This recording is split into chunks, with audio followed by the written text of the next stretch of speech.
सत्संग सुनते रहे, वचन सुनते रहे, उसके हिसाब में कर्म नहीं किया, कर्म नहीं किया उसके हिसाब से,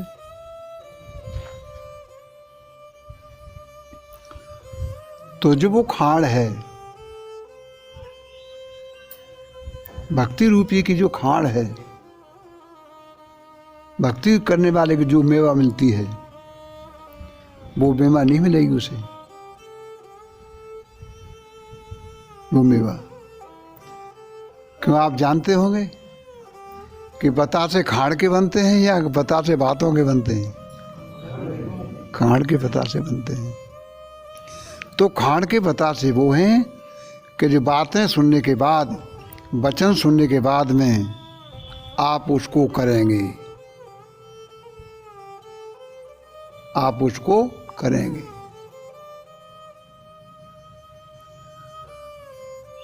साधना से और वैराग्य से जो विपरीत शक्तियां तुम्हारी हैं, तुम्हें सतमार्ग चलने से रोकती हैं, वो सब शक्तियां पराजित हो जाएंगी, पराजित हो जाएगी। जानो, वो हार मान जाएंगी। काय के द्वारा हार मान जाएंगी? क्या करने से हार मान जाएंगी? केवल अभ्यास करने से और वैराग्य करने से। जो साधक साधना का अभ्यास नहीं करता है और जिस साधक के अंदर वैराग्य पैदा नहीं होता है, वैराग्य उसी से कहते हैं कि हमारे अंदर से खोटे कर्मों का नाश होता है, पाप कर्मों का नाश होता है, कर्म करने योग्य हैं उन्हीं कर्म को करता है और रागों से दूर रहता है। संसार के रागों में फंस जाता है तो वो गिर जाता है साधक। रागों से दूर रहना पड़ता है, कुसंगत से दूर रहना पड़ता है। कुसंगत भी मनुष्य को गिरा देती है, अच्छे अच्छे भक्तों को गिरा देती है, पर एक भक्त को नहीं गिरा पाती। जो भक्त उत्तम प्रकृति का बन जाता है। ये तो रहीम भी कह रहे हैं, ते रहीम उत्तम प्रकृति का कर सकत कुसंग, ओ चंदन विष व्यापत नहीं लपटे रह तो भुजंग। जैसे चंदन के पेड़ पर वो जहरीले सांप जिनमें उड़ने की ताकत आ जाती है, 1000 वर्ष के बाद उड़ने के बाद हम बताते हैं, लोग पुराणों के माध्यम से बताते हैं। वन में जाकर के चंदन के पेड़ होते हैं, लिपट जाते हैं, फिर वो जाने कितना जीते हैं, उनकी उम्र सबसे ज्यादा होती है। पर चंदन अपनी खुशबू उन जहरीले सांप को दे देता है, पर वो चंदन उनका जहर ग्रहण नहीं करता है। ऐसे ही मनुष्य को वो रहना चाहिए संसार में भी। अगर कुछ संगत मिलती है तो उसके जो आचरण हैं वो अपने में नहीं आना चाहिए, और तुम्हारे आचरण जो बढ़िया हैं तो उसको दे देना चाहिए। ऐसे कुसंगत में हमें ठहर सकते हैं। इससे अच्छा यही है कि कुसंगत के त्याग दो। तो सत्संग, एक सत्संग ऐसा बताया, कैसा सत्संग? और किसी ने कोई बाग लगाया या कोई खेती करी, उसमें कोई धान बोए, उसमें कुछ भी किया किसान ने। संतों ने खेती 2 प्रकार की बताई। एक तो परमात्मा के नाम की खेती करना भी खेती बताई। एक खेती किसान करते हैं, ये संसार की खेती जो है, इसमें गेहूं बाजरा हो क्या क्या करते हैं, वो भी खेती बताई।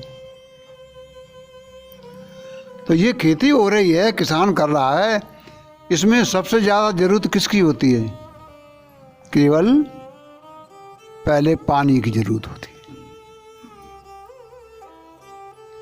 ज़्यादा माल पैदा उत्पन्न करना चाहते हैं तो खाद भी देते हैं आप, खाद भी देते हैं, मेहनत भी करते हैं आप। तो खेती जो है आपको अधिक अन्न देती है। पानी, खादी, मेहनत। और हम तो खेती करेंगे हरि नाम की। हरि नाम की खेती में क्या करना पड़ता है? समय के सदगुरु ने वो परमात्मा के प्रभु के नाम रूपी बीज डाल दिया है आपके अंदर, हृदय रूपी खेती में।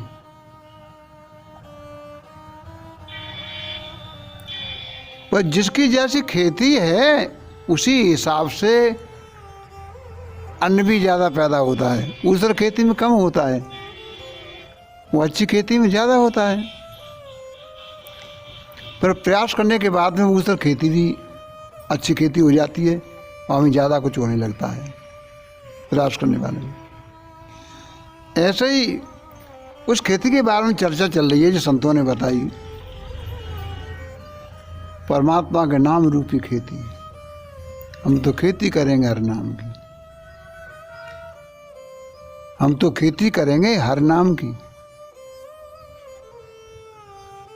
तो नाम रूपी खेती आप करने लगे,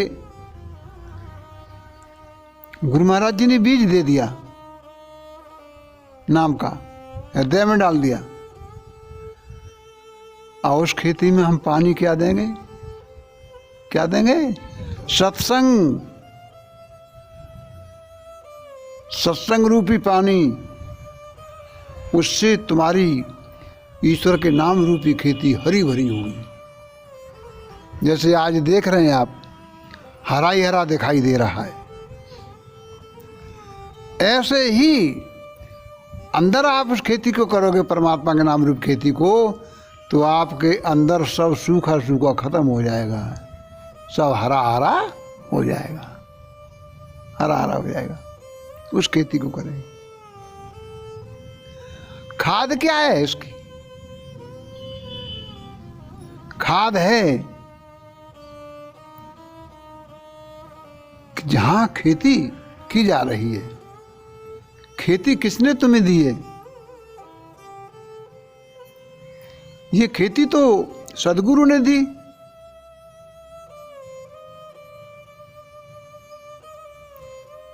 सदगुरु ने खेती दी है, तो जिसने खेती को दिया है हमको, उसकी हमें सेवा करनी चाहिए। सेवा खाद हो गई, खेती और तगड़ी होगी, फसल ज्यादा होगी उसमें। अब जो हम अभ्यास करते हैं, अभ्यास करते हैं, वो अभ्यास उस खेती की सुरक्षा करता है।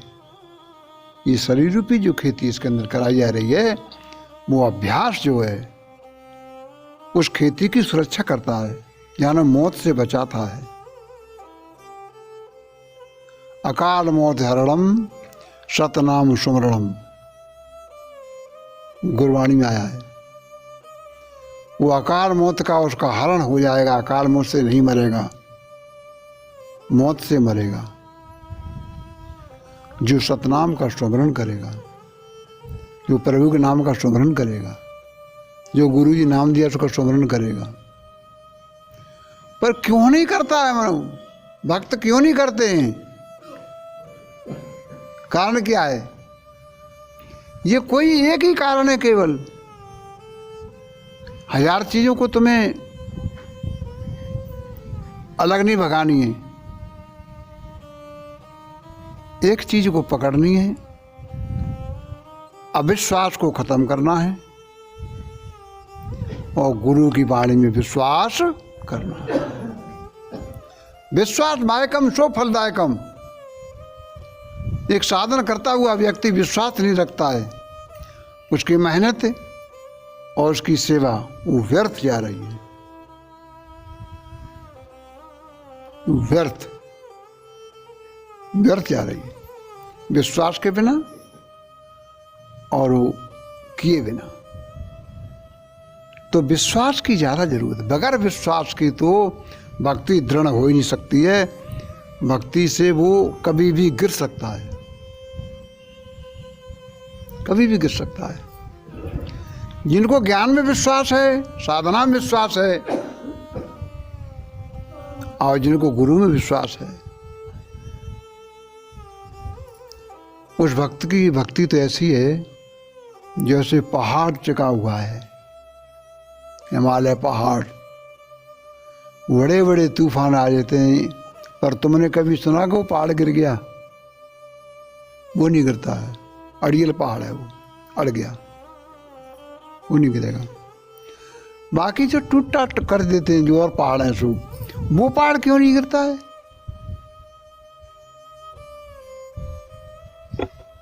वो पहाड़ नहीं गिरता है। ऐसे ही एक भक्त ऐसा होता है, उसका विश्वास रूपी इतना बड़ा पहाड़ है, इतना बड़ा पहाड़ है उसके अंदर विश्वास का, कि उसके लिए कितनी दुख मिले, कितनी तूफान आए, पर वो भक्ति मार्ग से कभी विचलित नहीं होता है, कभी विचलित नहीं होता है।